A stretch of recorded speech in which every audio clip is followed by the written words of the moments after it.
بسم الله الرحمن الرحيم ولئن أصابكم فضل من الله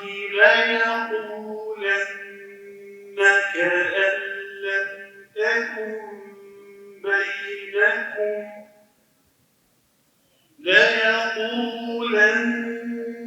كأن لم تكن